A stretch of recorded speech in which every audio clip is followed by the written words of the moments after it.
que surge con aquello inesperado que de repente aparece y que genera cambios, digamos, en los sistemas vivos, en el mundo de lo vivo, ¿no?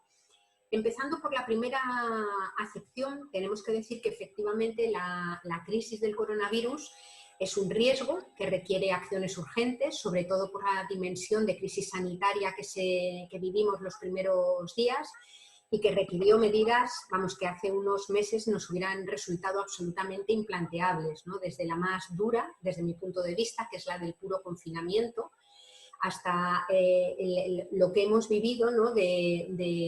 Bueno, pues personas queridas, personas cercanas, que no tenían hueco en los hospitales, a las que no podíamos acompañar, personas que se nos han muerto y no hemos podido acompañar, no hemos podido estar con ellas en los últimos momentos, ni siquiera nos hemos podido juntar para despedirles, es decir, una circunstancia que más bien la podríamos haber encarnado dentro de una distopía, ¿no? Que nos hubiera parecido totalmente implanteable, insisto, hace unos meses, hace 3 meses, hubiera sido imposible planteárnosla, ¿no?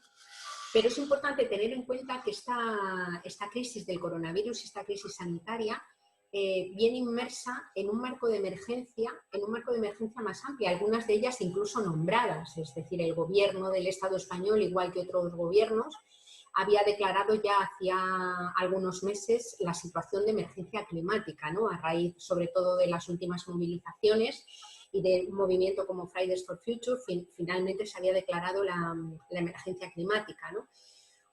Todas estas situaciones de emergencia conviene situarlas de forma adecuada porque nos podemos encontrar con que las palabras pierden su significado rápidamente. Es decir, yo antes del coronavirus me imaginaba perfectamente al Banco de Santander o a alguna de estas instituciones declarando sin ningún tipo de problema la emergencia climática y postulándose, digamos, incluso como salvador, digamos, en esta situación de emergencia. ¿Qué emergencias cruzamos? Bueno, o atravesamos. Bueno, pues una emergencia ecológica profunda que tiene que ver con el declive de la energía fósil y de los minerales, es decir, la energía fósil, que es el motor que organiza todo el modelo económico, básicamente alcanzó su pico máximo de extracción en el año 2006, según la Agencia Internacional de la Energía, y desde entonces, digamos que hemos tenido como humanidad ir adaptándonos a vivir con una cantidad menor de petróleo convencional extraído con respecto a los años anteriores. Esto es fundamental en un momento en el que podríamos decir que globalmente comemos petróleo, es decir, el modelo, por ejemplo, industrializado de alimentos es completamente dependiente del petróleo, como lo es el modelo urbano, en un momento en el que básicamente más de la mitad de la población del planeta vive hacinada en ciudades, ¿no? Hasta tal punto, y la crisis del coronavirus ha sido como un pequeñito minuto de lucidez que nos ha permitido ver un montón de cosas, hasta tal punto el petróleo es, digamos, nuestra cultura económica o nuestra economía, nuestro metabolismo es dependiente del petróleo, que en estos días de coronavirus, en apenas un mes, digamos, de frenazo económico, los precios del petróleo se desplomaron de una forma brutal y nos vimos con la sorpresa de que en las noticias aparecía que incluso en Estados Unidos había llegado a cotizar en bolsa con valores negativos, ¿no? Es decir, la economía se frena y básicamente la demanda de petróleo cae de forma radical. Igual que caen los efectos, digamos, o lo que genera la segunda de las emergencias de la que se iba a hablar, que es la climática, también incluida dentro de la ecológica, obviamente, ¿no? Estos días hemos visto también, primero en China, cómo las emisiones de gases de efecto invernadero cayeron de una forma brutal y posteriormente en Europa, según se fue paralizando la economía, sucedió exactamente lo mismo. Eso no quiere decir que haya afectado gran cosa al cambio climático porque tiene sus inercias, pero nos ha servido de nuevo para comprobar que eso que tantas veces ha sido cuestionado, que las emisiones de gases de efecto invernadero tuvieran que ver directamente con el modelo económico, pues sí tienen que ver. Y de hecho, cuando la economía se frena, las emisiones de gases de efecto invernadero caen en picado, ¿no? Una crisis que también es migratoria. En estos días pareciera que las personas migrantes, el estrecho, las pateras han directamente desaparecido, ¿no? Y no es así. Digamos que el conflicto y la crisis migratoria sigue estando plenamente vigente y lo dramático es que es una crisis migratoria forzada fundamentalmente, entre otras cosas, por las dinámicas de expulsión también de este modelo económico, ¿no? si la valla que rodea la Europa rica, de repente, además de no dejar entrar personas migrantes, no dejar entrar energía, materiales, alimentos o productos manufacturados o pesca procedente de los mismos países de esas personas migrantes, la Europa rica no dura ni un mes, vamos. Lo que quiero decir es que en este momento los metabolismos económicos, las economías del mundo que llamamos desarrollado, del mundo que llamamos rico, son economías que no se sostienen sobre los recursos de sus propios territorios, sino que requieren el saqueo, el extractivismo, digamos el acaparamiento de recursos, ya sean territorio, ya sean minerales, ya sea energía, que proceden de los países, de los mismos países, de los que tienen finalmente que salir las personas que no son admitidas, digamos, dentro de los territorios de los países ricos, ¿no? El problema es que dentro de esta crisis migratoria la migración no es vista como un problema humanitario, como un problema político, sino que es percibida como una especie de problema de seguridad. Es decir, las personas migrantes son percibidas como una amenaza y como tal se las trata. Incluso se las llega a tratar como la materia prima de un nuevo negocio. El negocio de seguridad de fronteras es un negocio que ha crecido enormemente en los últimos años y la materia prima de ese negocio son las personas migrantes, que son encerradas en centros de internamiento de extranjeros muchas veces privatizados, todo lo que tiene que ver con las vallas, las concertinas, la logística de vigilancia en el mar, todo eso genera un nuevo negocio dentro de esto que Naomi Klein podría llamar capitalismo del desastre, que básicamente crece y genera beneficios, genera tasas de ganancia para el capital, fundamentalmente a partir del drama de la migración, ¿no? No solamente es un problema de desigualdad entre el norte global y el sur global, sino que dentro de estas múltiples crisis interconectadas, como decía Laura al principio, nos encontramos también con una profundización de las desigualdades en todos los ejes de dominación, también dentro de nuestros países, también dentro de lo que llamamos países ricos, ¿no? No es ahora solamente por el coronavirus y a raíz de la crisis del coronavirus, sino que previamente al coronavirus ya estábamos instalados en un momento en el que las desigualdades estaban profundizando de una forma grande. No se nos puede olvidar que todavía estamos, digamos, funcionando con los rescoldos de la forma de afrontar la crisis de 2008, la crisis de la burbuja inmobiliaria, donde sabemos que básicamente las tasas, la recuperación, lo que se llamó recuperación económica, vino de la mano de un proceso de austericidio, llamaron algunas personas, es decir, de recorte de derechos básicos, de servicios públicos, de profundización de las privatizaciones y de precarización y fragilización del Estado de Derecho y del mundo del trabajo, es decir, de las condiciones laborales, ¿no? En toda esta profundización de las desigualdades nos hemos encontrado, bueno, pues con que había personas desempleadas que no tenían acceso a las condiciones básicas de vida porque no tenían acceso a la renta que lo permite. Nos hemos encontrado con personas a las que se les ha cortado sistemáticamente la luz, el agua o se les ha echado de sus casas cuando no la podían pagar. Nos hemos encontrado con personas que incluso teniendo trabajo, teniendo un empleo, eran pobres básicamente porque las propias condiciones laborales para mucha gente ya no son garantía de estar a salvo ni de la precariedad ni de la pobreza, ¿no?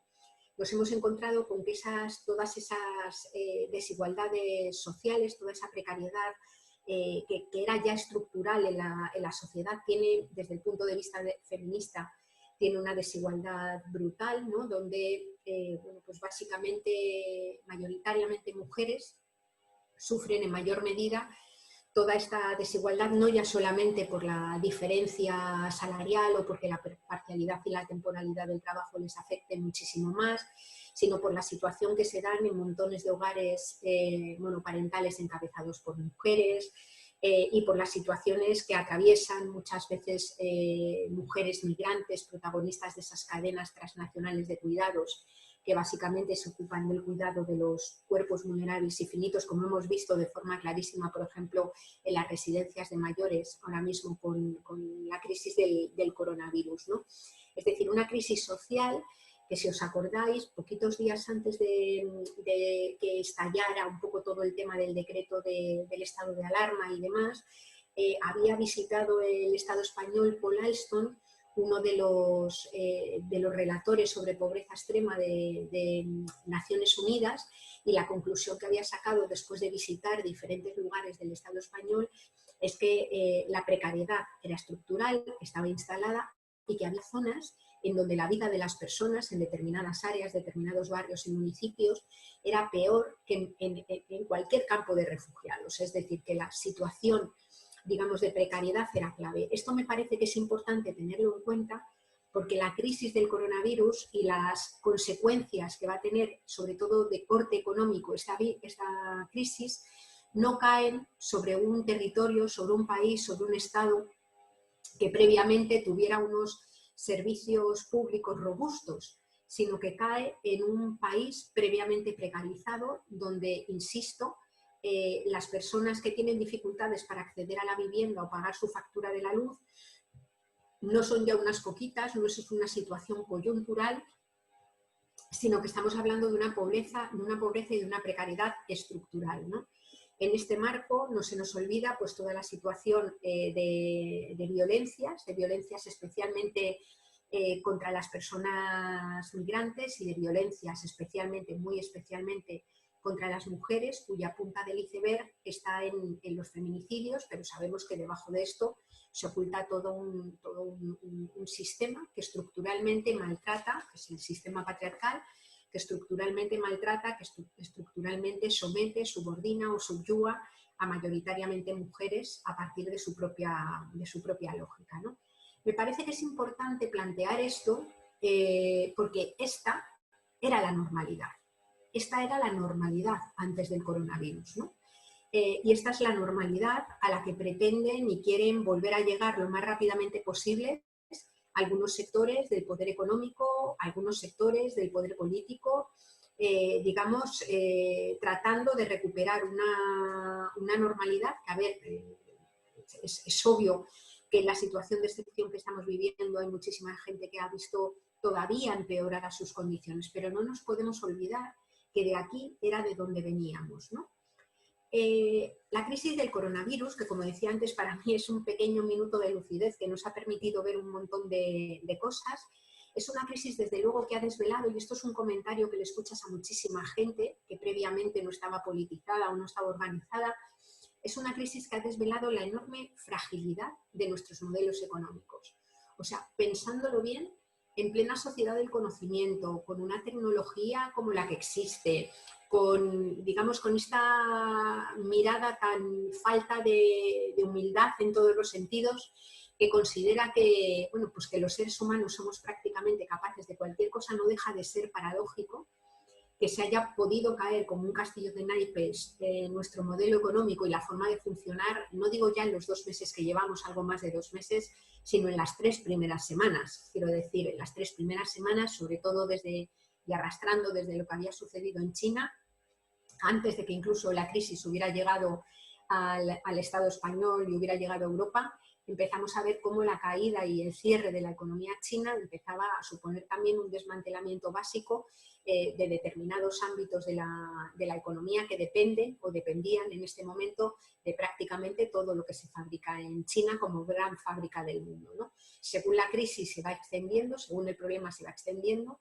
y dejan de poder ser factibles, digamos, el transporte de personas, mercancías, en la medida en la que están funcionando, lo que nos encontramos es que nuestros sistemas económicos se desmoronan y no se sostienen en pie, ¿no? Y eso revela, digamos, que nuestras condiciones vitales, que nuestra seguridad, por así decir, en el buen sentido de la palabra, es tremendamente endeble, ¿no?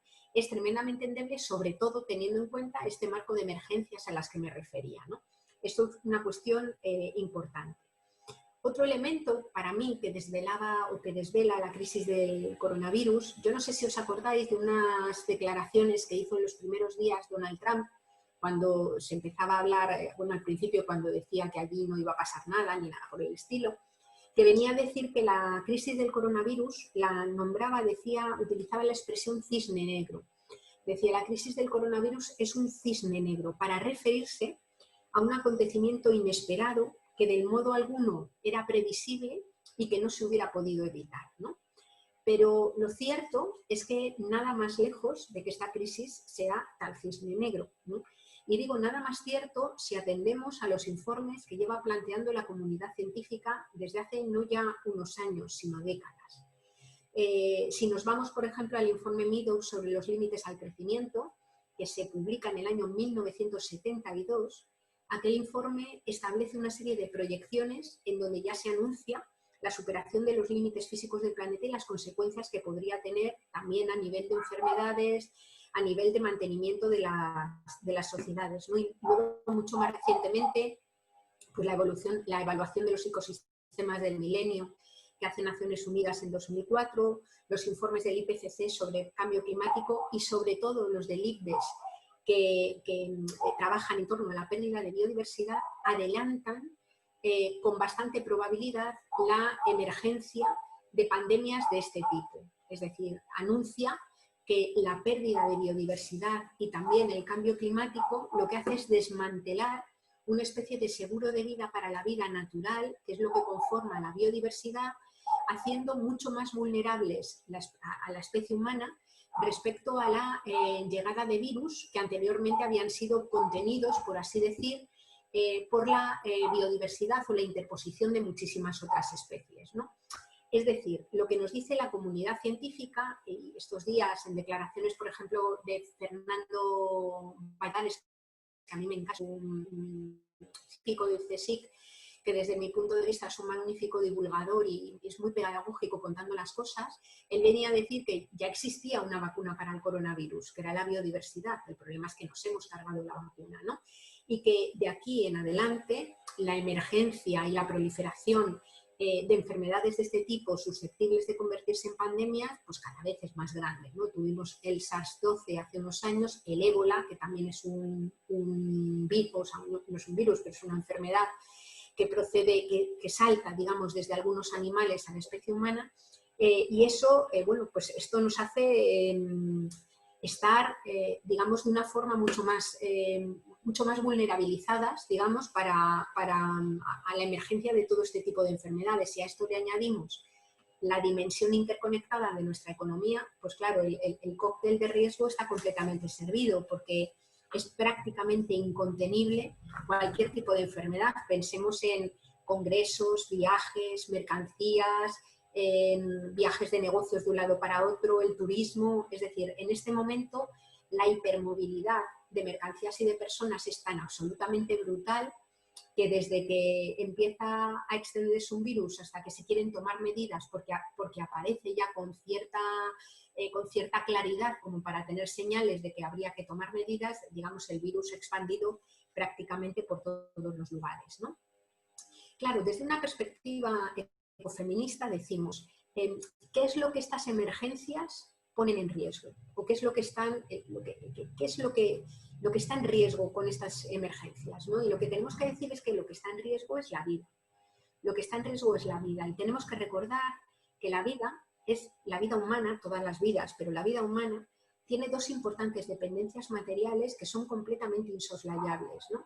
En primer lugar, la vida humana es totalmente codependiente, es decir, somos naturaleza y dependemos de la naturaleza. No hay nada, absolutamente nada, de aquello material que necesitamos para sostener nuestra existencia que no dependa en primera medida, digamos, de bienes, fondo, de materiales o de procesos que se dan en la naturaleza. La fotosíntesis en la agricultura, el ciclo del agua para poder tener agua, los minerales o el petróleo que nadie produce, simplemente se extraen de la corteza de la tierra para fabricar cosas o generar energía. Es decir, no hay economía posible sin naturaleza, como no hay tecnología posible sin naturaleza, ¿no? Y sin embargo, lo que sucede es que hemos generado unos modelos económicos. En este modelo el hegemónico es el capitalista, pero podríamos hablar de cómo se organizaron también los países del socialismo real, que sin embargo no son conscientes de esa dependencia, y además de no ser conscientes de esa dependencia, básicamente son países, o sea, son economías que viven en contra precisamente de los límites, no reconocen límites, se tienen que plantear crecer de forma ilimitada y si no, no funcionan, ¿no? Y en segundo lugar, la vida humana es interdependiente, y esto viene dado por el hecho de que vivimos encarnados y encarnadas en cuerpos. en cuerpos que son vulnerables, en cuerpos que hay que cuidar, en cuerpos que son finitos y que tienen que ser atendidos a lo largo de toda la vida y sobre todo de forma intensa en algunos momentos del ciclo vital, ¿no? Yo creo que hemos visto de forma clara en el coronavirus toda esa cuestión de la dependencia de los cuidados. También hablaba Laura en la introducción de toda la crisis de cuidados, ¿no? Y hemos sido muy conscientes, entre otras cosas, porque, por ejemplo, cuando hubo que decretar cuáles eran los servicios esenciales, pues probablemente mucha gente se encontró con la sorpresa de que su trabajo, bien valorado en el mercado, prestigioso, se podía dejar de hacer sin que nadie se muriera, por así decir, y sin embargo había otros trabajos que no se podían dejar de hacer. Eran otros trabajos que además normalmente suelen ser los que en el mercado están peor pagados, peor valorados, menos considerados e incluso son sistemáticamente despreciados, ¿no? Nos referimos, entre otros, a los trabajos de cuidados. También podríamos haber hablado de transportistas o de las personas que han estado en los centros, en las tiendas de abastecimiento de alimentos, por ejemplo. Por supuesto, de sanitarios, sanitarias, por supuesto de las personas que están en la educación o incluso algunos funcionarios y funcionarias que se han tenido que dedicar a tramitar ERTEs de forma acelerada para que las personas pudieran tener ingresos en el mes siguiente y pudieran seguir comiendo, ¿no? Muchos trabajos que habitualmente están completamente escondidos y me estoy refiriendo solamente a los trabajos remunerados, luego hablaremos de los no remunerados, y que sin embargo se han desvelado como completamente imprescindibles para mantener la vida, ¿no? Lo que quiero decir, por tanto, es que la vida es ecodependiente, es interdependiente, y la vida hay que sostenerla intencionalmente. Es decir, una vida humana no se sostiene sola, tiene que ser sostenida desde que se nace hasta que se muere, ¿no? Y por eso, desde las miradas ecofeministas, hablamos del enfoque de la sostenibilidad de la vida. Yo vengo del movimiento ecologista, llevo muchos años y probablemente también en el pasado habré hablado alguna vez de la necesidad de salvar el planeta o sostener el planeta. Hace muchos años que ya no lo hago, porque soy consciente de que al planeta no hace falta que nadie lo salve, se salva él solito. Al planeta no hace falta que nadie lo sostenga, se sostiene él solito. Y más bien lo que está ahora mismo en riesgo es el sostenimiento y la supervivencia en condiciones de dignidad de la especie humana, también las de otras muchas especies vivas. Por eso me parece más importante o me parece más adecuado que pensemos o hablemos de economías, políticas y culturas que sostienen la vida o que la destruyen, ¿no? Me parece que es más ajustado, digamos, es más preciso terminológicamente el estar hablando de qué podemos hacer precisamente para generar sociedades en donde la vida se sostenga y no se sostenga de cualquier manera, sino que se sostenga con dignidad, es decir, que sean vidas vivibles, con dignidad, vidas últimamente ya no me gusta tanto usar la expresión, la usaba mucho, la de vidas que merezcan la pena ser vividas, y no me gusta tanto porque me he encontrado con varias personas que me dicen que quién es quién para decir cuál vida merece la pena ser vivida o no, y tienen razón, ¿no? Por tanto, en todo caso, si la usáramos, estaríamos hablando de vidas que merece la pena ser vividas, desde luego desde la perspectiva de las propias personas, que son las únicas que pueden valorar, digamos, hasta qué punto, digamos, su existencia les merece la pena o no, ¿no? Bueno, ¿qué ha desvelado, digamos, esta crisis con crudeza? Bueno, pues que tenemos una civilización en donde la economía, la cultura y la política están radicalmente en contra de cualquier proceso que sostenga la vida. No ya que vivan de espaldas, sino que en este momento están completamente en contra. Tenemos economías que están en guerra con la vida, que le han declarado la guerra a la vida, ¿no? Y fundamentalmente la gran trampa de nuestra civilización es el haber aceptado una lógica económica que reduce el concepto de valor, que reduce todo aquello que tiene valor a todo aquello que se le puede asignar un precio, ¿no? Nuestra cultura económica dice que solamente tiene valor aquello a lo que se le puede asignar un precio monetariamente, me refiero, un valor monetario, ¿no?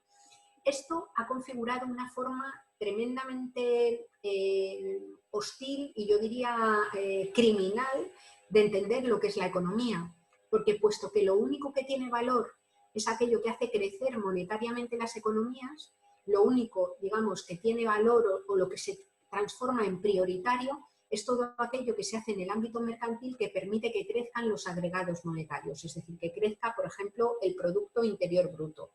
Digamos que somos una cultura, una sociedad con una racionalidad contable que hemos asumido, digamos, el dinero o el crecimiento económico como si tuviera una dimensión sagrada. Y me refiero a lo sagrado no en el ámbito religioso, sino más bien en lo antropológico, aquello que no puede desaparecer, aquello que es importante para que la vida en un determinado lugar se mantenga, ¿no? En nuestra sociedad pensamos, o mayoritariamente me refiero, por supuesto, que más que agua, más que vivienda, más que comida, más que relaciones, más que cuidados, lo que necesitamos es dinero como salvoconducto para poder llegar a esas cosas, ¿no? Y con esa lógica, con esa interiorización del dinero como sagrado, lo que ha sucedido es que el capitalismo se ha transformado en una verdadera religión civil. Ya no es solo un modo de producir bienes y servicios y de repartirlos injustamente, sino que es una verdadera religión civil. Fabrica personas, fabrica formas de pensar, genera subjetividades con las que luego pensamos, comprendemos y actuamos en el mundo, ¿no? Y bajo la lógica de entender el dinero como algo sagrado, lo que hacemos mayoritariamente con esa religión civil es asumir una especie de lógica sacrificial. Me refiero al hecho de que mayoritariamente interiorizamos la idea de que todo merece la pena ser sacrificado con tal de que la economía crezca. Y cuando digo todo, es todo. Condiciones laborales, que están determinando pues, cambios y reformas laborales, la propia ley Mordaza, por plantearme en temas que están fuera de la economía, es decir, tuvo una parte importante de justicia que tenía que ver con el hecho de que en un país en el que órdenes o en el que había alteraciones del orden público, digamos, los grandes capitales tenían menos interés o más resistencia a invertir y por tanto era un problema de corte económico el permitir la protesta social de una forma amplia, pero lo mismo el territorio, es decir, si un humedal impide el desarrollo de una urbanización que va a hacer crecer la economía, pues el humedal se deseca. Si un glaciar impide acceder a los minerales que hay debajo de él, pues se dinamita el glaciar. Si una montaña impide el paso de una carretera que es justificada como aquello que permite que crezca la economía o se desarrollen puestos de trabajo directos o indirectos, pues se tunela la montaña. Y esa locura de hacer crecer, digamos que esas dinámicas de dinamitar glaciares, agujerear montañas, de secar humedales, talar cada vez más deprisa, se ha convertido en una verdadera lógica. Y a eso le hemos llamado desarrollo, ¿no? Y eso se está llevando por delante, porque genera una destrucción brutal de esa tierra que nos sustenta, en la que nos tenemos justamente, pero además genera toda esa dinámica de la que hablábamos en el momento anterior, ¿no? Y cuando topamos con los límites físicos del planeta y nos vamos encontrando con que la crisis es cada vez más aguda, lo que sucede es que el núcleo de personas privilegiadas que blindan digamos, sus condiciones de vida muy por encima de lo que sería razonable en un mundo con límites físicos, ese blindaje lo que hace es sistemáticamente expulsar a otras personas de alrededor, ¿no? Yo voy a ser un poco provocadora, pero yo creo y estoy bastante de acuerdo con Boaventura de Sousa Santos cuando dice que en este momento el modelo económico globalizado que tenemos, el capitalismo globalizado en su fase neoliberal, es un fascismo territorial. Puro fascismo territorial. Es decir, si los sujetos que vivimos en los núcleos y áreas de privilegio pretendiéramos expandir nuestros modelos de vida al conjunto de la población del planeta, es que no hay recursos suficientes para hacerlos, ¿no? Luego, la vida con determinadas condiciones que utilizan mucha más energía, muchos más minerales, mucha más agua, mucho más territorio de lo que nos corresponde, se hace sistemáticamente a costa de expulsar a la marginalidad o de la propia vida a otros sectores humanos, a otros sectores de población y desde luego también a muchísimas otras especies vivas, a muchas especies animales, vegetales, microorganismos que componen con nosotros y nosotras la biodiversidad y que vistas desde una forma utilitarista son también fundamentales para nuestra vida, pero vistas desde una dinámica donde la vida está en el centro, son también personas que tienen valor, son también individuos que tienen valor en sí mismos, son también individuos que tienen derecho a estar vivos y vivas, ¿no? Por tanto, esta crisis nos la desvela, yo creo que con claridad, la trampa del coronavirus. Claro, ¿qué es lo que sucede? Cuando ha llegado el coronavirus y entramos en los tiempos de excepción, nos encontramos con una paradoja que yo creo que es significativa y que conviene mirarla, ¿no? Antes hacíamos alguna referencia.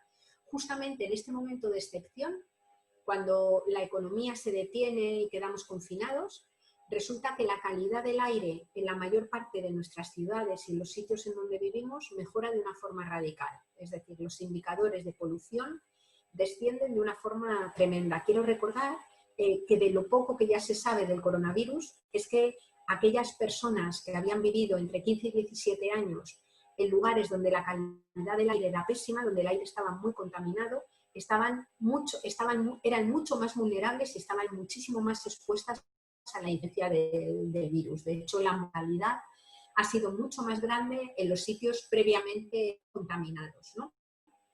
Pero lo mismo con la reducción de las emisiones de gas invernadero que decíamos, ¿no? Pero ¿y en lo social? ¿Qué ha pasado en estos días de excepción? Que de forma absolutamente insuficiente desde el punto de vista, pero inimaginable, hace 3 meses nos hemos encontrado con que se ha prohibido cortarle la luz o el agua a la gente. Se ha prohibido el despido, se ha prohibido los desahucios, se ha aprobado una prestación para empleadas, personas trabajadoras domésticas desempleadas, que antes no existía. Se está, veremos a ver si al final la aprueban o no, tramitando un ingreso mínimo. Se han metido algunas medidas escasísimas, pero de protección para que la gente no se quedara sin vivienda. Lo que quiero decir con esto es que paradójicamente en este momento de excepcionalidad y con carácter para mi mente, pero de repente incluso en el plano social se aprueban algunas medidas que protegen las condiciones de vida de la gente, ¿no? Y vuelvo a lo que decía antes, o sea, ¿cómo es posible que en la normalidad todos esos atropellos a las vidas de las personas y toda esa destrucción de la naturaleza la llamemos desarrollo, que sea en un momento de excepcionalidad, cuando de repente se aprueban algunas cosas que, al menos a mí, desde mi punto de vista, me parece que deberían ser básicas en un estado de derecho, ¿no? Y que en ese juego entre la normalidad y la excepcionalidad estemos viendo que esa normalidad no ampara, no atiende, no cuida, digamos, de la vida de las personas, ¿no? Han salido y hemos visto muchísimas declaraciones de políticos, desde luego Boris Johnson al principio diciendo que prefería, es decir, no tomar ningún tipo de medida sanitaria porque prefería preservar sobre todo la economía, gobernadores en Estados Unidos pidiendo a las personas mayores que se sacrificaran, en la Comunidad de Madrid la administración pública dando órdenes para que no trasladaran a los ancianos enfermos desde las residencias a los hospitales. Estamos viendo lo que está pasando en Brasil. Hemos visto los debates, por ejemplo, en el norte de Italia entre el presidente de la patronal y los sindicatos, el presidente de la patronal negándose a cerrar los puestos de trabajo y la secretaria general del sindicato diciendo que ella en 40 años de sindicalismo nunca había querido que se cerrara una fábrica y decía de forma muy significativa, pero es que ahora está en riesgo la vida, ¿no? Es decir, lo que hemos visto desde mi punto de vista es la pugna más atroz entre el mundo de los dineros y el mundo del sostenimiento de la vida, ¿no? Es decir, digamos que en un mundo en el que la normalidad y la sacralidad está en el dinero, lo excepcional es el amor. Y lo digo desde una perspectiva de amor político, de solidaridad, de radical conciencia de hacernos cargo unos de otras, de políticas públicas que cuiden a las personas, de dinámicas de autoorganización, digamos, que pongan la vida en el centro, ¿no? En los periodos de normalidad, de nuestra normalidad, la que se ha concebido con este modelo, esa excepcionalidad, digamos, es lo excepcional es el amor, ¿no? Y aquí viene ya la segunda acepción de la palabra emergencia, es decir, que es aquello que emerge. Bueno, pues hemos visto que ha emergido con fuerza el miedo. El miedo ha emergido con fuerza en estos días y se ha canalizado de dos formas muy distintas. una forma centrada en la desconfianza, en el bulo, en la denuncia, en la mentira, en esa policía de balones que se ha generado en algunos sitios y incluso también en todo esto que nos está pasando con la virtualización y con las técnicas de información ya gobernando totalmente nuestras vidas, que claro, las dejas mucho más sometidas al control y a la vigilancia también. Nos están resolviendo muchas cosas estos días, pero abren también el riesgo a lo otro, ¿no? Y la segunda forma de haber abordado, digamos, este miedo ha sido a través de una enorme explosión de apoyo mutuo y de solidaridad, que hemos visto, yo creo que de forma mayoritaria con respecto al otro abordaje, que hemos visto en nuestros barrios, en nuestras ciudades, en municipios, en los pueblos, ¿no? Digamos, construidos no desde la nada, no es que hayan surgido de la nada, sino que se han articulado, se han aglutinado a través o a partir precisamente de núcleos articulados previamente, pues ateneos, clubes deportivos, asociaciones de padres y madres de alumnos, movimientos sociales, movimiento vecinal, ¿no? Todos esos espacios más o menos grandes que antes estaban articulados, digamos, haciendo su trabajo, han servido, digamos, como de catalizador y de aglutinador para muchas otras personas que se han incorporado a la tarea política de la política cotidiana, que es hacernos cargo unas de otras, ¿no? Y yo creo que eso es una cosa impresionante, es tremendo que justamente cuando nos han dado las órdenes de aislarnos, cuando nos han dicho que la distancia física era imperativa, sea el momento en el que muchísima gente que antes no había sido consciente de ella, de repente se asome a las ventanas, a la puerta de su casa y sepa quién hay alrededor, si tiene necesidades, si hay que atenderlas o no, ¿no?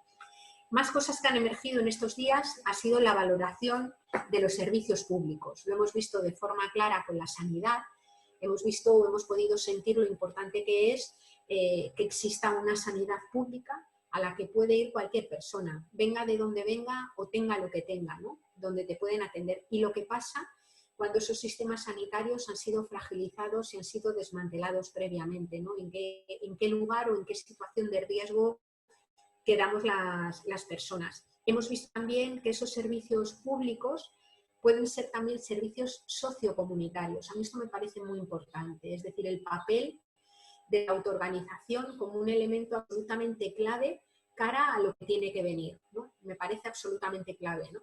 Y además, el tratar de entender que si tuviéramos institucionalidades con una democracia mucho más de base, mucho más radical, estoy pensando, por ejemplo, en la propuesta municipalista, nos encontraríamos con la posibilidad de establecer alianzas público-comunitarias que de alguna manera pudieran ampliar la escala y pudiéramos dejar establecidas, dejar cristalizadas como un futuro diferente, ¿no?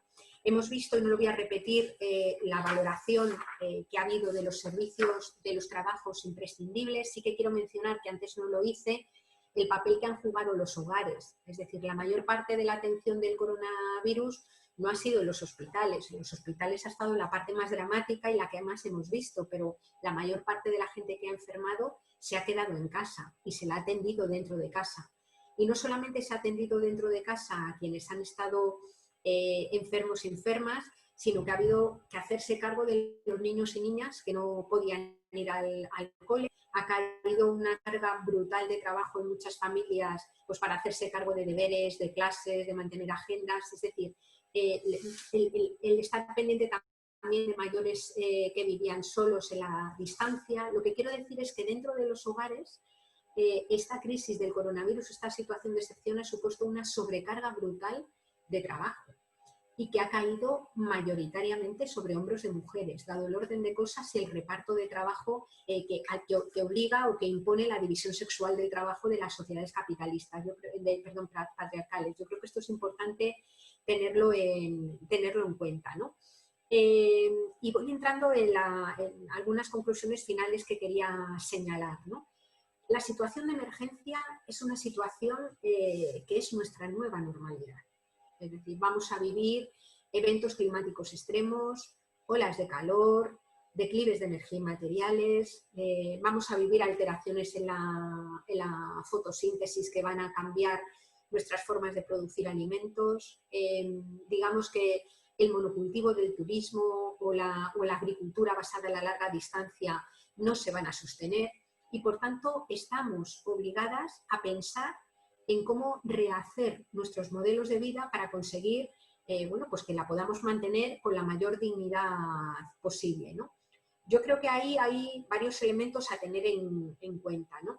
El primero de ellos es entender que el principio de suficiencia tiene que ser un principio político clave, ¿no? Esto me refiero más para las personas. Con principio de suficiencia me refiero a aprender a vivir con lo suficiente.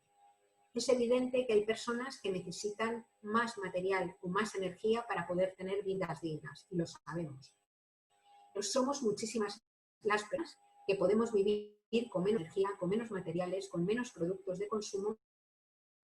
Es clave para que otras personas puedan acceder a lo mínimo. Luego, el aprender a vivir con la lógica de la suficiencia es clave. Y me estoy refiriendo a lo material, ¿no? No a las relaciones, no a otras cuestiones, aunque es verdad que también en ámbito de relaciones y en ámbito de cuidados tenemos que aprender a compartir, digamos, a repartir y a corresponsabilizarnos de ese cuidado, porque los tiempos de cuidado también tienen límites y desde luego no los vamos a hacer las mujeres solas. Eso, quienes estamos articuladas en el movimiento feminista, lo tenemos bastante claro, ¿no? Por tanto, el principio de suficiencia es una cuestión clave. El segundo principio es el principio del reparto. La redistribución radical de la riqueza es una cuestión central, absolutamente central. Y cuanto más se profundiza la superación de los límites físicos del planeta, más central es repartir la riqueza. Más que nunca, luchar contra la pobreza es exactamente lo mismo que luchar contra la excesiva riqueza. Y esto es importante tenerlo en cuenta porque genera y nos somete a una situación de verdadero conflicto, ¿no? Porque aquellos que tienen mucho más de lo que les corresponde, de buen rollo, no se lo dejan quitar. Por tanto, esto quiere decir que es importante tener en cuenta cómo nos vamos a organizar socialmente para que las personas accedan a lo mínimo. Estos días, si miramos, no es el espacio de mayor violencia, pero simplemente es muy pedagógico ver las reacciones políticas que se están produciendo en un marco donde tanto dentro de nuestro territorio como en muchos otros territorios, en Europa es clarísimo, también en Estados Unidos, en Brasil y en otros lugares, la emergencia y el crecimiento de movimientos neofascistas y populistas de ultraderecha es una evidencia, ¿no? Y digamos que en estos días lo que estamos viendo es una ofensiva absolutamente brutal que, en mi opinión, tiene bastante más que ver con anuncios como la derogación de la reforma laboral o con anuncios, digamos, como la generación de determinadas prestaciones o de ampliación de servicios públicos que con otras cuestiones. Es decir, se disfrazan de odio al otro, se disfrazan de odio a las mujeres, se disfrazan bueno, pues de los símbolos y las, digamos, los diferentes odios ya conocidos que tienen este tipo de movimientos, pero en el fondo lo que hay es una pugna brutal por sectores cada vez más pequeños que quieren mantener sus privilegios y los tienen que mantener si los mantienen a costa de la expulsión, de la precarización o de la subyugación de la vida de otras personas, en un sistema absolutamente jerárquico, donde el núcleo, digamos por así decir, central, el sujeto universal, es como suele decir Amaya Pérez Orozco, el sujeto BBVA, blanco, burgués, varón, supuestamente autónomo, sano, sin discapacidades, ¿no? Y cuanto más te alejas de ese modelo universal, tu vida menos vale. La vida de las mujeres vale menos que la vida de los hombres, la vida de las personas no blancas menos que la vida de las personas blancas, la vida de las personas payas vale más que la vida de las personas no payas, la vida de las personas más que la vida de los animales, ¿no? Y la vida, por supuesto, de las personas mucho más que la de otros sujetos que viven en otros territorios y que desde la época de las colonias y ahora desde la práctica neocoloniales han sido sometidos. Por tanto, en esa pugna yo creo que estamos. Por eso me parecía oportuno traer las palabras de Boaventura Sousa Santos cuando hablaba del fascismo territorial, ¿no? Y el tercer eje, junto con el principio de suficiencia y el principio del reparto, es una cultura de lo común y del cuidado también como principio político, ¿no?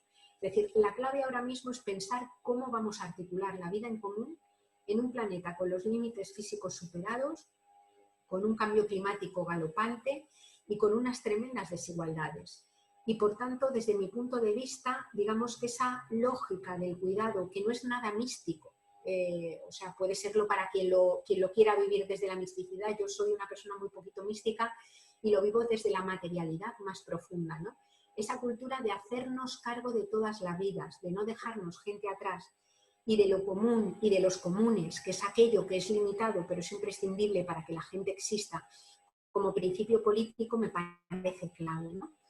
En este camino tenemos muchísimas cosas ya sabidas, es decir, no es cierto que no haya alternativa. Cuando pensamos en cómo rehabilitar o cómo reconstruir nuestros modelos económicos, tanto en la producción de alimentos como en el cuidado, como en el transporte, como en el modelo de ciudad, como en la industria, hay desde hace mucho tiempo propuesta elaborada a la escala más pequeña, pero también a la escala meso y a la escala macro. Es decir, no es cierto que no haya alternativa. Sí que mentiría si dijera que hay una hoja de ruta perfectamente diseñada. No la hay, ¿no? Y mentiría también si dijera que no hacen falta cantidades ingentes de recursos para invertir y hacerlo a escala grande. Por supuesto que hacen falta esos recursos. Por eso también es fundamental todo lo que tiene que ver con la banca pública, todo lo que tiene que ver con la cuestión de las inversiones. Ahora bien, desde mi punto de vista, creo que no hay que esperar a que en los ámbitos de la política grande institucional nos den permiso para hacerlo. Y creo que es muy importante que en las escalas locales y en los lugares donde vivimos empecemos la construcción de todas estas alternativas ya, ¿no? Es verdad que cooperativa de consumo a cooperativa de consumo o cooperativa de vivienda a cooperativa de vivienda nos parece imposible abordar el problema global y probablemente lo es, ¿no? Pero lo que sí es cierto es que cada cooperativa de vivienda, cada cooperativa de consumo, cada estructura barrial de cuidados, cada red de cuidados compartidos en lo pequeño, está en primer lugar resolviendo necesidades de personas concretas. Ya está mejorando la vida de personas concretas. Y en segundo lugar, está generando también espacios para tejer poder colectivo. Son espacios en donde aprendemos lo que para mí ahora mismo es más importante, que es aprender de nuevo la fuerza de tejer y la fuerza de hacer cosas colectivamente. Si yo dijera me preguntaran dónde nos vamos a jugar el futuro, yo diría que es fundamentalmente en la capacidad de tejer comunidad y de aprender a hacer cosas con otros y otras, ¿no? A mí me parece que eso es absolutamente clave. Por tanto, esa nueva normalidad o ese mundo distinto que tenemos que construir pasa, digamos, por empezar a construir ya esas alternativas, de las que podemos comentar si queréis después, y pasa por hacerlo comunitariamente, ¿no? Voy a terminar ya, que me he pasado un poco en el tiempo que había dicho, lo siento. Voy a terminar ya con un pequeño, vamos, quería contar un pequeño cuentecito que viene de la mitología griega y que desde mi punto de vista, vamos, que yo lo leí en un libro de Santi Albarrico, y desde mi punto de vista refleja bastante bien mucho de lo que os quería transmitir, ¿no? Y es el mito fundacional de la vida, de las plantas, de los animales, en la mitología griega, que es bastante parecido al mito, tiene elementos parecidos al mito judeocristiano, ¿no? Cuentan que Gaia ya existía y que Zeus fue como poniendo sobre Gaia a todos los seres vivos, plantas, animales, los seres humanos y demás, ¿no? Y después de haberlos puesto y desde el Olimpo veía que, bueno, que los había puesto ahí, pero que los había dejado en unas condiciones un poquito incómodas para adaptarse a una tierra, una Gaia que no era fácil, en la que no era tan fácil vivir, ¿no? Y entonces le pidió a Epimeteo, un dios que había en el Olimpo, que fuera a la tierra y que fuera cargado con dos grandes sacos, con unos sacos llenos de defensas, llenos de herramientas que les tenía que repartir a los seres vivos para que les fuera más fácil adaptarse a la tierra en la que vivían, ¿no? Epimeteo llegó y empezó a repartirlas, le dio garras a los felinos, les dio unas patas muy fibrosas a las gacelas para que pudieran huir, le dio un cuello muy largo a las jirafas para que se pudieran comer las hojitas que estaban más altas y no compitieran con otros animales, le dio pues la tinta a los calamares para que pudieran de alguna manera defenderse en el mar, espinas a un montón de plantas, y terminó de dar todas aquellas defensas, se volvió de nuevo limpio, sin darse cuenta de que había un ser vivo al que le había dejado absolutamente sin nada, ¿no? Este ser vivo era el que hacía más vulnerable de todos, el que era más vulnerable al hambre, al rayo, a la bacteria, eran los seres humanos, ¿no? Zeus desde arriba empezó a ver cómo los seres humanos les iba, pero fatal, digamos, sin ningún tipo de herramienta para poder defenderse. Cuando se juntaban para defenderse de los animales que podían comer, se peleaban entre ellos. Cuando se separaban de nuevo, todos los depredadores se los comían, caían enfermos. Total, que ya sin tener ningún tipo de defensa que darles, envió a Hermes a la Tierra con dos cualidades que eran aquellas con las que se tenían que organizar, ¿no? Y lo que les dio fue el aido y la dique. El aido en griego clásico, si se tradujera, viene a ser algo así como la radical conciencia de vulnerabilidad, es decir, la radical conciencia de sentirte necesitado de otros y otras, de no poder vivir solo, ¿no? Y la dique es la justicia. Digamos que las dos herramientas que Zeus les dio a los seres humanos para poder sobrevivir con ciertas garantías fueron esa sensación de vulnerabilidad, esa sensación o esa conciencia de tener que vivir con otros y otras, y la justicia como herramienta para poder articular esa vida en común, ¿no? Y desde mi punto de vista, yo creo que ese es el gran reto que tenemos ahora, esa es la tarea que tenemos por delante, ¿no? Recuperar, por supuesto, la conciencia de formar parte de este planeta Tierra, de esta densa red de relaciones, plantas, animales, en la que vivimos y de la que formamos parte, ¿no? Pero sobre todo esa red esa conciencia de formar parte de una red de personas sin las cuales no podemos vivir, ¿no? Y bueno, yo agradezco, muchísimas gracias por haberme escuchado, y compartimos, deseando escuchar vuestros comentarios y lo que queráis plantear. Ay, Ayo, gracias a ti, sí. Y ahora si estuviéramos presencialmente sería el momento del aplauso, porque esta es la que nos perdemos así a Sí, través de la pantalla. Bueno, nos perdemos muchas cosas, también esta. sí. Un placer escucharte. Y ahora... O sea, que no se ha hecho nada largo, que has dicho, me ha alargado un poco para nada, gracias. Y creo que estaríamos muchísimo rato más escuchándote. Y sí, ahora vamos a dar parte a que podamos interactuar un poco entre todas las que estamos esta tarde aquí.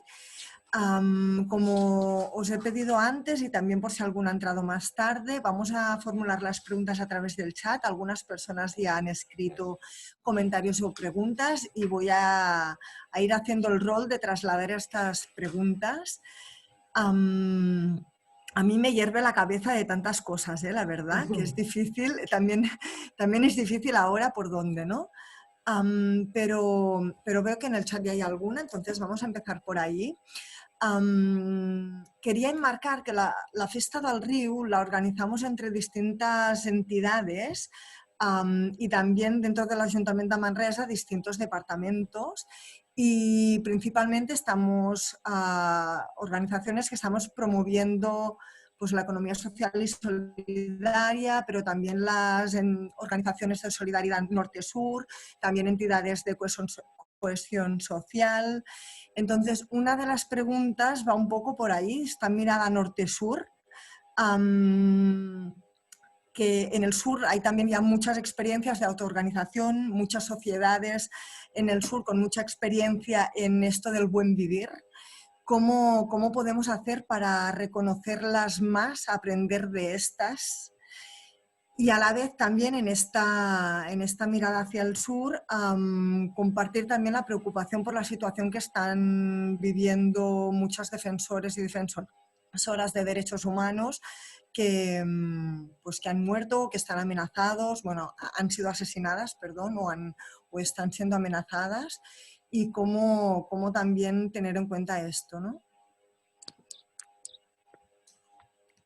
¿Voy contestando ya o...? ¿Sí? Si te parece, sí, así vamos dando tiempo a que la Vale, vamos... fenomenal.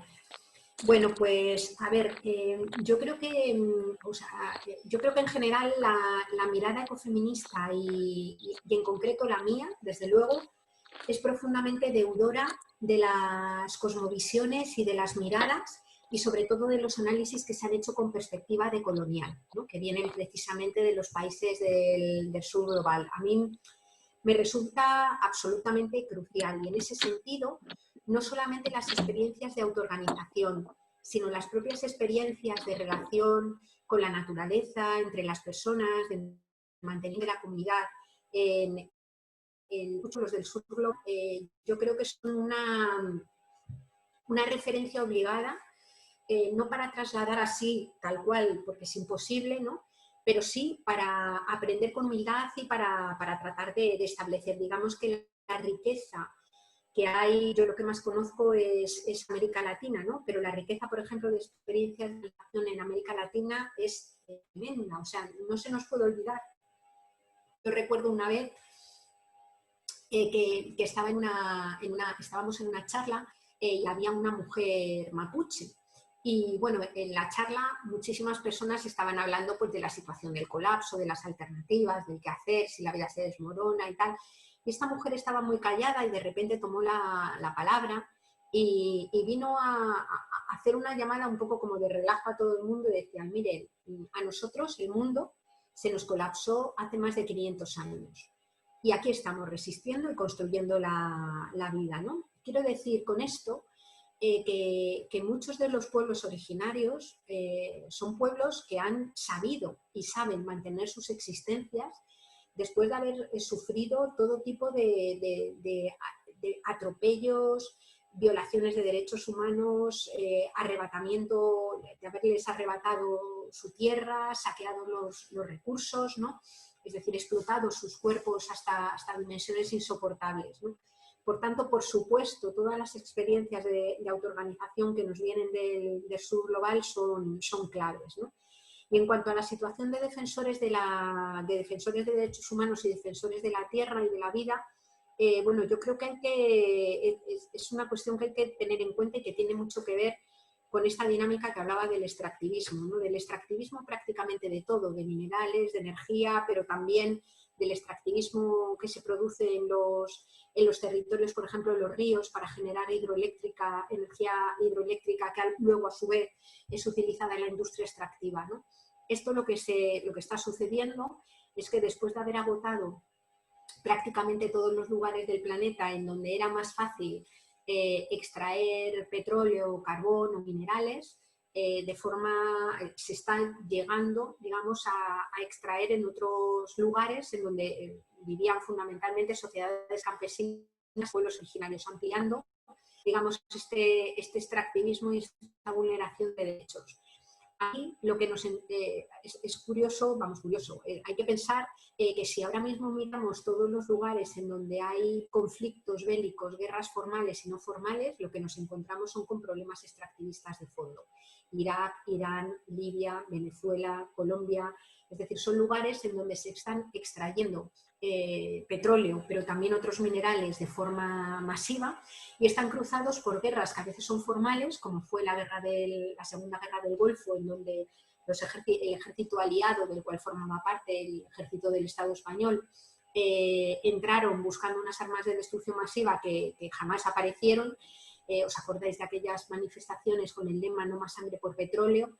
Digamos, y se adueñaron de los yacimientos y de las fuentes y lo pusieron a disposición de las economías del norte global, ¿no? Pero hay otras guerras que son guerras no formales.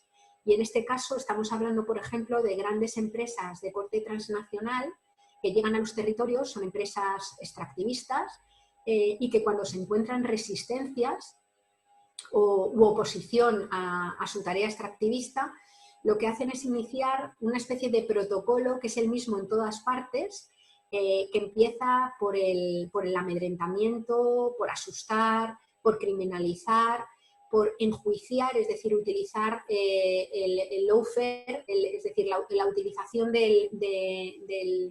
la generación de falsas denuncias, de montajes judiciales contra las personas activistas, y cuando todo eso tampoco funciona, directamente lo que se hace es que se las asesina, ¿no? Se las asesina. Muchas de estas empresas transnacionales se sabe que terminan pagando a ejércitos privados, de verdaderos mercenarios, seguridades privadas, que se ocupan de hacer esto. Y algunas de estas empresas es importante tener en cuenta que cotizan en el IBEX 35. Es decir, si es que a las empresas transnacionales se les pudiera adjudicar nacionalidad, diríamos que son empresas claras, ¿no? Que sobre todo en el caso de América Latina, también en otros lugares, pero sobre todo en el caso de América Latina, digamos, cometen atropellos absolutamente brutales contra el territorio, contra las personas y contra los seres vivos, ¿no? Creo que esto es importante, muy importante tenerlo en cuenta. Las redes de apoyo a defensores y defensoras de la tierra están activas, pero lo cierto es que en el año pasado se salía, que tuviéramos consignadas, se salía una media de 6-7 personas al mes asesinadas solo en América Latina, las que tenemos controladas, ¿no? Es decir, que es absolutamente brutal. Listo. Hay otra pregunta también alrededor del ecofascismo. Si eres optimista o pesimista respecto al ecofascismo. Luego viene un comentario, dice, lo pregunto porque a mi alrededor no veo mucha gente dispuesta a reducir su huella ecológica y más bien preferirían que otros países lo hicieran por ellos. A ver, la verdad es que no me encuentro ni... No sé si mi estado de ánimo lo podría centrar con las palabras optimista o pesimista, ¿no?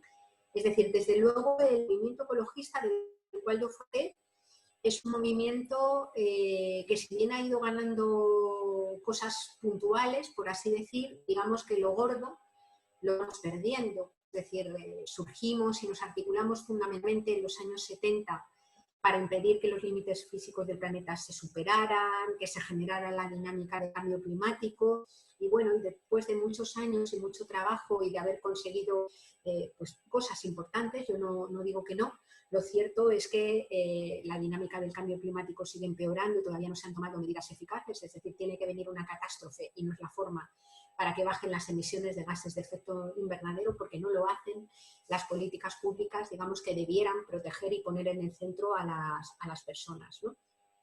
Claro, lo que sí que veo es que en este momento la clave está en cómo nos podamos articular para ir, lo que decía antes, ¿no? Para ir viendo cómo somos capaces de poner en marcha medidas o prácticas o políticas o autoorganizaciones que consigan que la gente estemos lo mejor posible. Y ahí no diría yo que no me llamaría optimista, pero sí diría que tengo experiencias vitales que me permiten decir que es posible hacer muchísimas cosas, ¿no? Experiencias vitales como componente, yo trabajo en una empresa cooperativa dentro del sector de la economía social y solidaria, formo parte de una cooperativa de consumo, digamos que mi vida básicamente transcurre entre estrategias cooperativas y con una densa red de relaciones que desde luego durante todo este tiempo, si algo me ha hecho sentir, o mejor dicho, no sentir, ha sido nunca sentirme sola.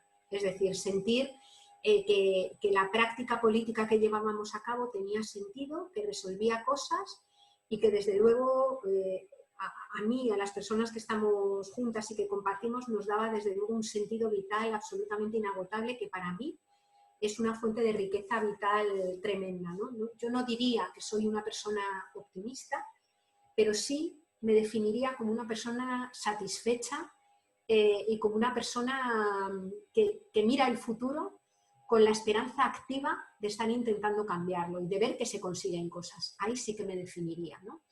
Y en cuanto a lo del ecofascismo o los ecofascismos, bueno, yo creo que los estamos viendo ya a nivel de Europa. Hay un ecofascismo explícito, que es el de los fascismos, que de repente dicen que hay que defender la tierra, cuidarla y que culpabilizan precisamente a personas del sur global, a personas migrantes o a las personas a las que odian, digamos, como culpables. Ese es un ecofascismo, pero hay un ecofascismo que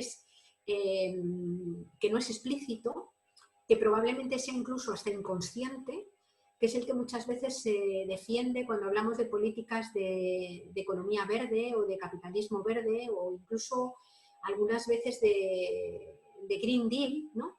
Cuando no estamos relacionándolas con la distribución de la riqueza. Intento explicarme, ¿no? O sea, algunas de las propuestas que habitualmente se plantean dentro del marco de lo verde, como pueden ser las energías renovables o como puede ser el coche eléctrico, son desde luego propuestas y tecnologías que sí o sí nos van a ayudar a construir la vida futura, pero que necesitan ser también desarrolladas teniendo en cuenta la escala y teniendo en cuenta el número de personas que somos. Lo que quiero decir es que el coche, por ejemplo, eléctrico privado para todo el mundo es una falacia, no es posible, porque requiere la utilización de una cantidad ingente de minerales de los que no se dispone y que además hay que utilizar para otras cosas como hacer la transición a las renovables.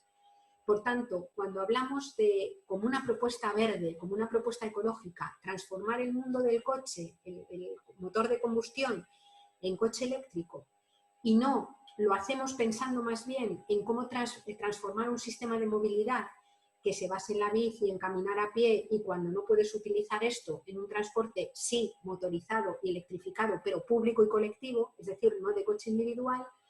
Lo que quiero decir es que cuando impulsamos ese tipo de propuestas sin pensar en si lo hay para todo el mundo, en de dónde van a salir los recursos, de dónde salen los materiales, qué suponen para la vida que vive, para las personas que viven en los territorios de extracción, nos podemos deslizar por el tobogán del ecofascismo sin darnos cuenta. Es decir, me parece que lo fundamental es tener en cuenta que cualquier tipo de propuesta de transición que hagamos tiene que ir manejando la pata de lo físico material con la pata del reparto de la riqueza, y cuando estoy hablando del reparto estoy hablando en términos de riqueza y de tiempos, es decir, que también hay que repartir los tiempos que genera el hecho de tener cuerpo y ser especie, es decir, los trabajos de cuidados no son solo trabajos de mujeres, ¿no? Por tanto, muy atentas con esa mirada de los ecofascismos inconscientes, que son a veces incluso vividos como un nuevo progreso o como falsas soluciones, si no lo hacemos desde la redistribución de la riqueza. Ojo, eso no quiere decir que obviamente no necesitemos energías renovables o transporte electrificado. Claro que lo necesitamos, pero el tema es la escala y cómo se reparte, ¿no? Y por último, en cuanto a la gente que hay alrededor. Bueno, pues yo tengo gente alrededor y veo gente alrededor que efectivamente preferiría que lo hicieran otros y otras, y veo gente dispuesta a dar pasos. Veo las dos cosas, ¿no? Y fijaos que de nuevo el tema del coronavirus me parece que es de nuevo otro minuto de lucidez importante en este sentido, ¿no? Es decir, ¿quién os imagináis hace 3 meses, antes de que llegarais a empezar a ver la saturación, la posible saturación del servicio sanitario, que hubiera llegado cualquier gobierno y hubiera decretado medidas de aislamiento, de confinamiento, y hubiera decretado bueno, pues el cierre de la actividad económica ordinaria, y que hubiera forzado todos los ERTEs que hay? Es que hubiera sido inimaginable, ¿no? Digamos que la mayor parte de la gente lo ha asumido, y ha asumido estas medidas extremas porque era radicalmente consciente de que lo que estaba en riesgo eran las vidas de su gente querida, las vidas propias y las vidas de otra gente que había alrededor, ¿no? Y yo creo que en general, cuando las personas somos conscientes de lo que nos estamos jugando, tenemos otras capacidades para intentar, digamos, ser conscientes de otras cosas e intentar asumir otras medidas, ¿no? Yo estos días atrás, que he compartido muchísimo con mucha gente, ha habido bastantes personas que sí que me han planteado luego otra cosa es cómo esto cristalice, ¿no? Pero digamos que ha habido una reflexión importante de mucha gente, no la precaria, no la que no sabía cómo iba a hacer la compra, no la que estaba confinada en un piso encerrado de 30 metros, no quien estaba confinada con su maltratador, obviamente, pero mucha gente que no está en esas situaciones de precariedad máxima, que sí que ha hecho reflexiones sobre lo que es importante y lo que no, sobre el poder vivir sin consumir tanto durante 2 meses sin que pasara nada. Es decir, yo creo que suponen experiencias vitales en las cuales nos podemos apoyar, ¿no? Claro, el hecho, la dificultad está en que es más fácil hacerlo cuando tienes el problema encima que cuando lo que intentas es poner remedio para que no llegue a esa dimensión de gravedad, ¿no? Pero desde mi punto de vista lo que sí es esperanzador es ver el tipo de reacciones mayoritarias que se han producido. O sea, hay una autora, una pensadora que a mí me gusta mucho que se llama Rebecca Solnit, que tiene un libro que se llama Paraísos en el infierno, que yo creo que es muy interesante, ¿no? Porque ella lo que ha hecho ha sido estudiar 5 o 6 grandes catástrofes y analizar cómo se comporta la gente, ¿no?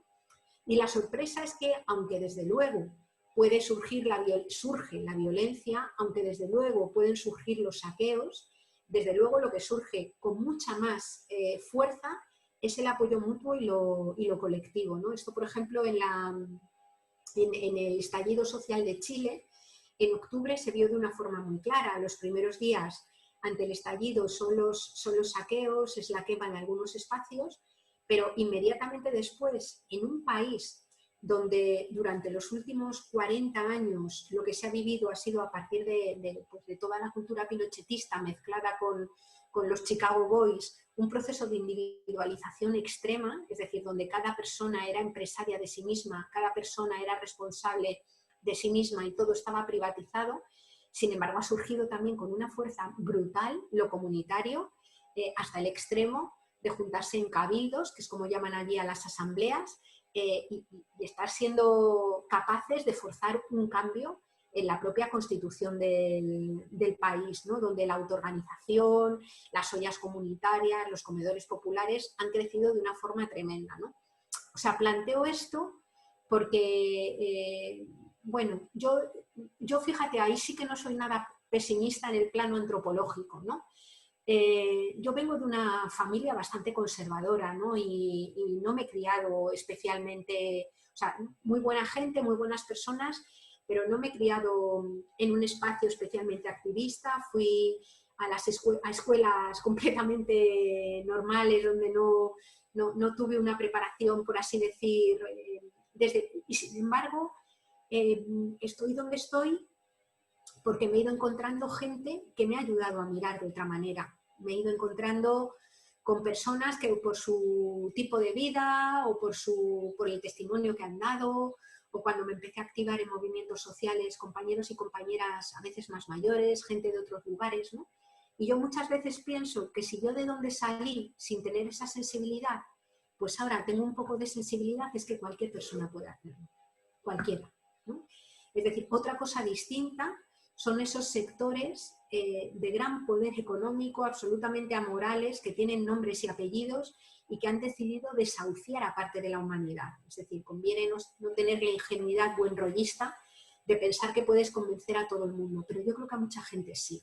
Es decir, a mucha gente le termina preocupando cómo van a vivir sus hijos e hijas mañana. Es decir, les preocupa que puedan salir a la calle sin tener miedo a todas horas, ¿no? Y yo creo que con toda esa gente, otra cosa es que no sepamos bien o no tengamos instrumentos muy grandes para poder hacerlo, ¿no? Pero fíjate el coronavirus con Fernando Simón saliendo a contar lo que podía pasar así todos los días, qué labor pedagógica rapidísima se ha hecho en unos pocos días con todos los medios de comunicación y televisiones a favor de que la gente se confinara.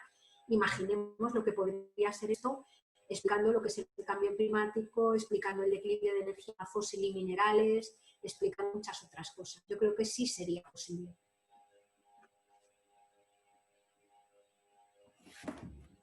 Quizás esto lo que también a veces nos frustra un poco, ¿no? Ver cómo sí es posible cambiar y qué difícil nos es las personas, organizaciones que tenemos realmente propuestas ahí, que hace tiempo que estamos trabajando en ello, intentando que estén en la agenda política, lo que nos cuesta ponerlas, ¿no? Hoy escuchaba en la radio, hablaban también un momento del monocultivo del turismo, que yo, pues en la radio pública, no en una radio nada. Y hablaba de, bueno, de un pueblo en el Pirineo, de Sort, que se han dado cuenta que con el monocultivo del turismo, pues esto les hace vulnerables y que ahora van a hacer un estudio para ver cómo pueden diversificar su economía. Y pensaba, claro, esto, o sea, la economía va a cambiar, ¿no? Tenemos a las puertas una gran crisis, pero ¿va a cambiar hacia donde nos gustaría que cambiara? ¿Cómo hacemos? O sea, ¿qué es prioritario que hagamos ahora, las que sí tenemos propuestas, para que éstas entren y sean tomadas en cuenta? Claro.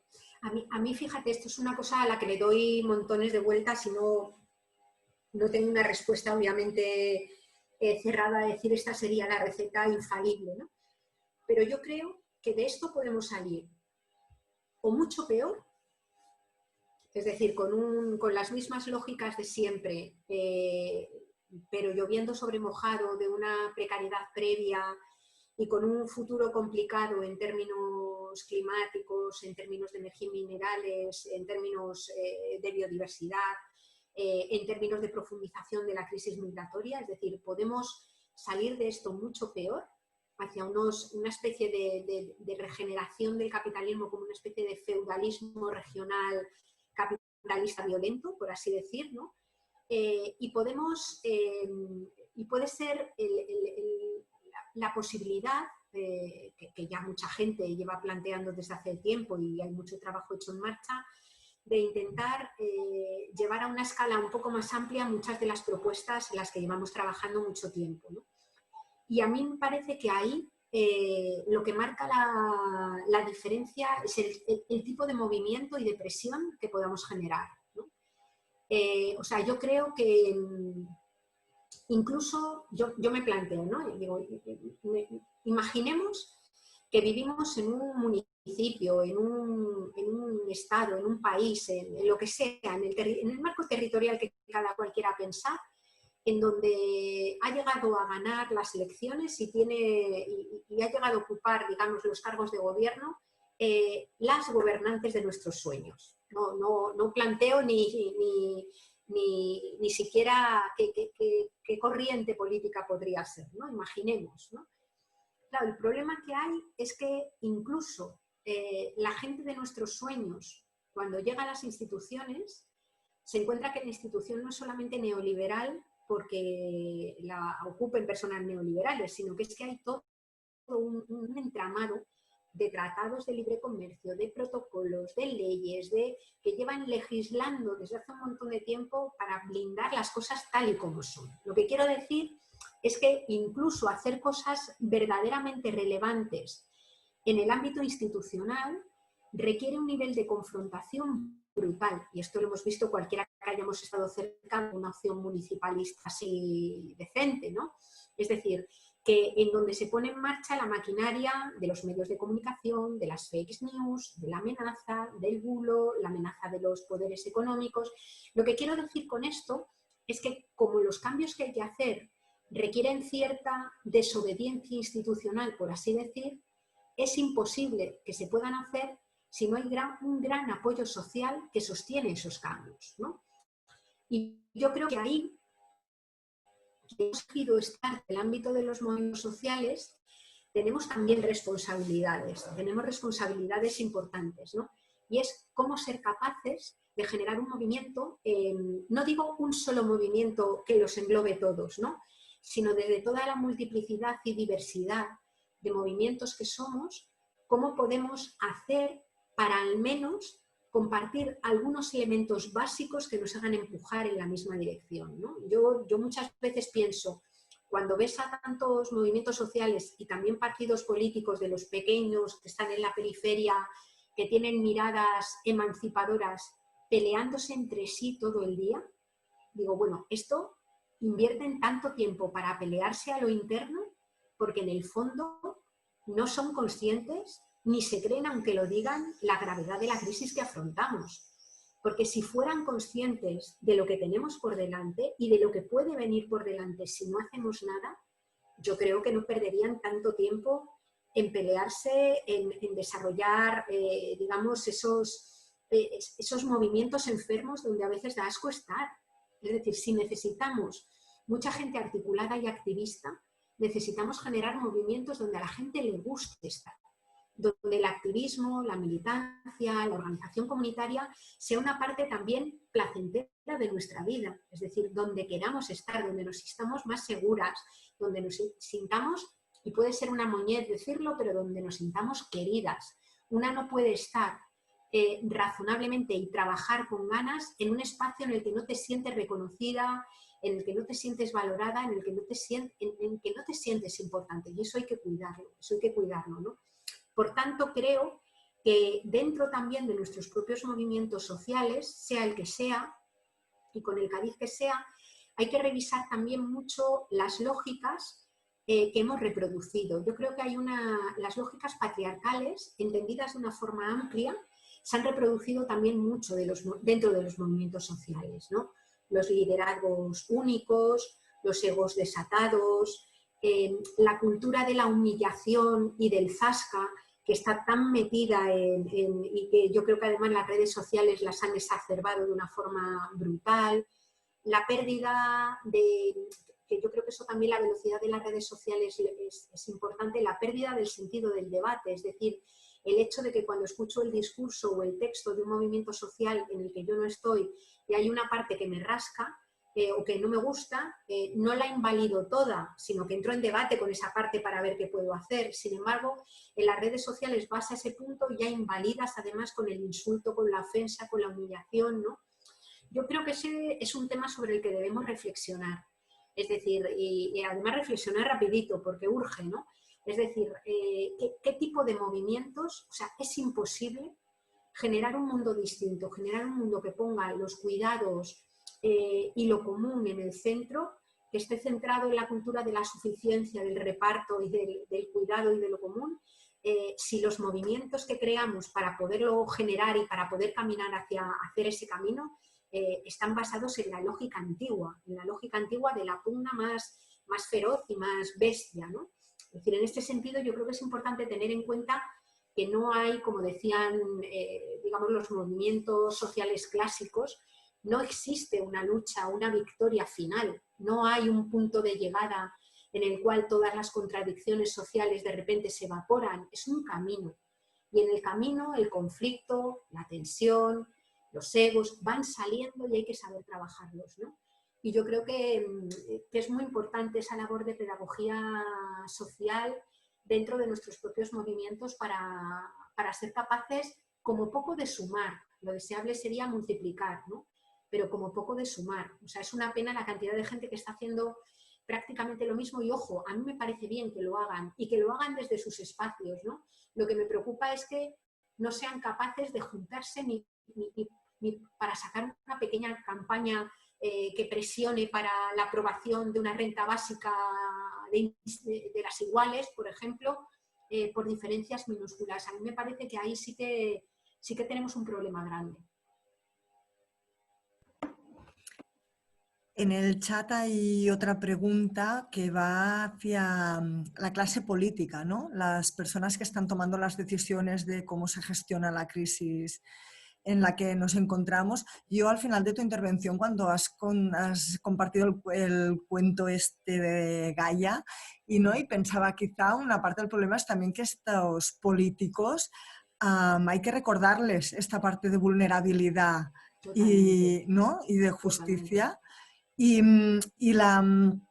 Un poco la pregunta va porque hemos escuchado a políticos hablar de expresiones como poner la vida en el centro, que hasta ahora solo la habíamos escuchado a las economistas feministas. Y a la vez vemos como la práctica, las decisiones que están tomando no va en esta dirección, ni las que han tomado ahora ni las que han tomado previamente cuando han recortado todo el servicio público sanitario. Entonces, un poco, ¿qué hacemos con esto? Van también a quitarle, esta frase va a perder el sentido de que ahora la va a utilizar a cualquier persona que en su práctica no aplique nada de esto y va a perder también el significado. ¿Cómo hacemos, ¿no? con estos políticos?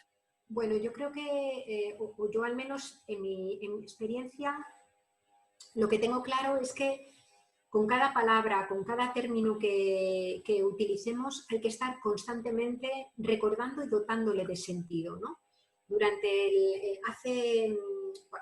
las elecciones estas pasadas, no en las anteriores, cuando bueno, pues salió sobre todo Podemos como partido político y había salido así con fuerza, si os acordáis, hubo mucho debate en torno a aquello de los significantes vacíos, es decir, que había significantes que eran importantes para todas las personas y que había que utilizarlos, ¿no? Yo soy, vamos, súper crítica con el tema de los significantes vacíos, porque los significantes, desde mi punto de vista, nunca están vacíos. Cada persona, cada comunidad, cada colectivo los llena de contenido inmediatamente, ¿no?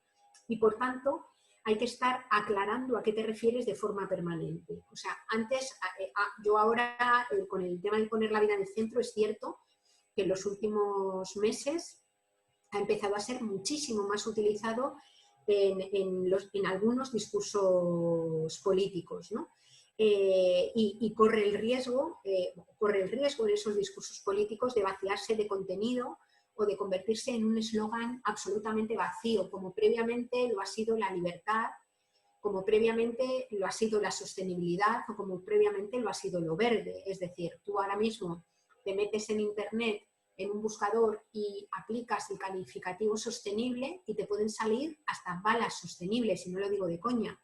Hay balas sostenibles, que son aquellas que matan pero no contaminan con plomo, ¿no? Quiero decir que coches sostenibles, alimentación sostenible, llamando a alimentación sostenible a comerte el kiwi que viene de Nueva Zelanda y ha recorrido no sé cuántos kilómetros en un barco. O sea, quiero decir que el riesgo de vaciar de contenido absolutamente todo está. Y por tanto, constantemente y en todos los ámbitos de la vida nos vemos obligadas a llenar de contenidos y aclarar a qué nos referimos en todos los espacios en los que estamos. Es decir, cuando hablamos de poner la vida en el centro, cuando estamos hablando de la centralidad de la vida, estamos hablando de construir políticas, economías y culturas que tengan como radical prioridad el que las personas, todas las personas, puedan mantener vidas dignas. Y eso obliga a hablar de un suelo mínimo de necesidades que es absolutamente material. Hablamos de vivienda, hablamos de alimento, hablamos de movilidad, hablamos de cuidados, hablamos de participación y hablamos de contar en la comunidad e influir en la comunidad que estamos, en un planeta que sin embargo tiene límites físicos, ¿no? Entonces, el recordar que eso siempre va vinculado al reparto de la riqueza y a las condiciones de vida en términos de dignidad es clave, ¿no? Yo creo que en el futuro que queremos construir, el discurso, por ejemplo, sobre las necesidades es fundamental, porque nuestro modelo económico no habla de necesidades, habla de demandas, y solo demanda quien puede demandar, ¿no? Es decir, que yo creo que lamentablemente nos vamos a tener que enfrentar a la situación de que todo, absolutamente todo, lo que consigamos que adquiera cierta hegemonía a nivel social, va a intentar ser cooptado y manipulado por sectores de los que están en el poder, ¿no? Que haya políticos que empiecen a hablar de poner la vida en el centro tiene la alegría de que hemos conseguido, digamos, que esos conceptos sean deseables para algunas personas, que formen parte de sus horizontes de deseo, por eso se utilizan. Que se hable de cambio climático tiene la alegría de haber sido conseguido pues, por la movilización en los últimos años, sobre todo de personas muy jóvenes que han salido a exigir su derecho a tener un futuro, ¿no? Es decir, pero ahora la pelea ya no es conseguir que se hable de cambio climático y que no se niegue, que era lo que sucedía hasta hace muy poquito tiempo, sino que el abordaje del cambio climático no sea un abordaje mercantil, securitario, en términos de puro capitalismo verde, sea un abordaje, digamos, que precise la seguridad de las vidas de todas las personas. Vale, hay otra pregunta en el chat. Dice, imagino que el próximo escenario va a necesitar mucha más gente en el campo, produciendo y cubriendo necesidades básicas para gran parte de las personas, con un menor consumo energético. Sin embargo, la mayor parte de la sociedad trabaja en el sector servicios. ¿Cómo crees que podríamos facilitar esta transición? ¿Hay entidades que estén hablando de este escenario probable, muy relacionado con la crisis energética, social, medioambiental y económica que vendrá? Sí, a ver, mira, en cuanto a entidades que os voy a recomendar, lo podéis encontrar Ecologistas en Acción. Sacó hace muy poquito, lo podéis encontrar en la red, un informe sobre escenarios futuros respecto al empleo, se refería al empleo fundamentalmente, ¿no? Yo creo que ese informe está bastante bien porque, bueno, adelanta un poco en qué sectores parece que podría haber empleo y cuáles son los que o van a tener que cerrar y no, ni siquiera por políticas, por así decir, ecológicas, sino básicamente por puro declive de energía fósil y de minerales, otros sectores en riesgo, por ejemplo, como es el del turismo, no ya por la cuestión de la pandemia, sino por un futuro en el que viajar lejos, todo apunta a pensar que será complicado, será una cosa tremendamente minoritaria, ¿no? Por tanto, sí que hay alguna gente pensando en estableciendo escenarios en esa línea. En cuanto a la cuestión del campo, claro, aquí la política pública es absolutamente clave, porque no solamente digamos, las personas que viven en los medios rurales han sido abandonadas, digamos, ahora mismo, por ejemplo, la PAC, la Política Agraria Comunitaria, ha obligado a que muchas de las personas que trabajan produciendo alimentos en el campo estén en una situación tremendamente precarizada. ¿Os acordáis que justamente antes del coronavirus habíamos vivido importantes tractoradas y movilizaciones de gente en el campo? Bueno, pues reclamando un poco sobre el tema de los precios de los productos, porque, bueno, pues tú puedes a lo mejor cultivar tomate o cultivar y que te estén pagando en el momento de la recolección un precio que no te permite ni siquiera recogerlo, porque no puedes ni pagar el salario que hay que hacer para recogerlo, ¿no? Hemos visto también pues, los dramas de las personas jornaleras, por ejemplo, lo que fueron todo el tema de las jornaleras de la fresa, marroquíes de la fresa en Huelva, o estos días incluso artículos de periódicos y declaraciones políticas que rayaban la obscenidad, pensando en cómo traer a jornaleros desde fuera del país, migrantes, que vinieran y no se juntaran con nadie, que no se contagiaran y tal, y luego volverlos a mandar fuera, porque básicamente los productos que había en el campo no se podían recoger y no se encuentra gente dentro para recogerlo porque las condiciones son tan absolutamente esclavas que básicamente es que cuando salen las ofertas no se cubren porque no hay quien trabaje con esas condiciones, ¿no? Solamente cuando lo haces en regímenes de semiesclavitud con esa migración, donde además el tema de la falta de regularización actúa como mecanismo de disciplinamiento absolutamente brutal, ¿no? Claro, la política pública podría ser otra cosa completamente diferente. En primer lugar, los medios rurales han sido abandonados institucionalmente de tal manera que incluso muchas personas han sido forzadas a salir de los medios rurales y también de algunas ciudades pequeñas, ¿no? Generando ese problema de algunas personas han denominado de la España vaciada, ¿no? En realidad deliberadamente vaciada, pueblos que, bueno, pues que por la falta de servicios públicos, por el abandono, digamos, la gente ha terminado yéndose fundamentalmente al marco de las ciudades, que terminan funcionando como atractoras de gente, ¿no? Pero es que luego en el propio campo, tal cual ha sido tratado, se están haciendo aberraciones brutales, ¿no? Por ejemplo, se apostó a saco la instalación de macrogranjas porcinas y mataderos en amplias zonas de los medios rurales, ¿no? Que es un medio, se decía, genera puestos de trabajo, genera muy pocos puestos de trabajo, porque está todo además bastante mecanizado y por otro lado genera unos procesos de contaminación absolutamente brutales. Justamente salían algunos artículos en los periódicos contando un poco cómo se está desinflando ya esa burbuja de la producción de carne de cerdo, ¿no? Se está desinflando fundamentalmente porque el destino final, o sea, el Estado español ahora mismo produce el triple de carne de cerdo de la que se consume aquí. El destino final de una buena parte de esa carne era fundamentalmente China. Y China ha empezado a montar sus propias granjas porcinas, ha dejado de comprar y ahora mismo te encuentras con un mogollón de familias que han quedado endeudadas porque lo veían como un negocio completamente boyante y con zonas pues tremendamente contaminadas. Y eso sin hablar de lo más importante, para mí por lo menos, que es el intenso sufrimiento animal que hay dentro de esas granjas, ¿no? Lo que quiero decir es que esas han sido las apuestas del medio rural.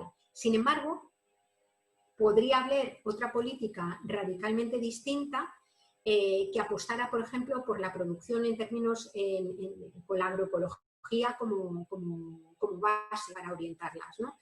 De tal manera que también con política pública se pudiera ayudar, con política pública y dejando paso a la autoorganización también, circuitos cortos de comercialización, conseguir fijar población al territorio, conseguir comer los alimentos que son producidos más cerca y a la vez dotar a los medios rurales, digamos, de las condiciones necesarias para que las personas puedan vivir razonablemente en ellos, escuelas, por ejemplo, para los niños y las niñas que viven en esos lugares, ocio, servicios públicos, es decir, la posibilidad de que el medio rural sea un medio en donde se pueda vivir dignamente. Y yo estoy convencida de que en ese marco y con una política de fijación de precios justos nos encontraríamos con que probablemente habría bastantes personas que querrían iniciar proyectos de este tipo. Es decir, porque en la periferia de las ciudades, sobre todo de las grandes ciudades, se está viviendo muy mal.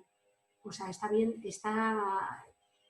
que ahora mismo los trabajos, hay tantos trabajos que son tan precarios que te encuentras incluso gente con una carrera universitaria que te habla un par de idiomas, que supuestamente es uno de los triunfadores del modelo, que tiene sueldos que no le permiten llegar a final de mes. Y es estructural, ¿no? Es decir, que yo creo que ahí, desde luego, la política pública y la relocalización en la producción de alimentos tiene mucho que hacer y hay muchas posibilidades interesantes de poder modificar eso. Ya yo veo la hora, bueno, y a todos y a todas, entonces como tampoco hay ahora mismo ninguna pregunta más en el chat, yo me pasaría muchísimas horas más aquí escuchándos, pero creo que va a estar bien dejarlo aquí por hoy. Agradecerte especialmente a yo y agradeceros a todos y a todas haber estado aquí esta tarde. Ojalá cuando estemos en una fase que nos podamos ver, podamos tener otra charla ya presencialmente, porque pues va a ser necesario, van a venir muchos retos y momentos de excepcionalidad a futuro, entonces va a ser genial poder contar con seguirte escuchando. De hoy me quedo con la normalidad, no, frente a la nueva normalidad que nos quiere imponer el gobierno. No queremos, o sea, no, la normalidad era el problema, no queremos volver a la normalidad porque este era el problema. Y en estos tres principios de suficiencia, de reparto y de cultura de lo común y del cuidado como principio político, que esperamos que en esta Festa del Riu contribuyamos algo a generar esta cultura de lo común y seguiremos trabajando en ello. Y muchísimas gracias. Nada, a todos y a todas. Gracias a vosotros y a vosotras. Chao. Chao.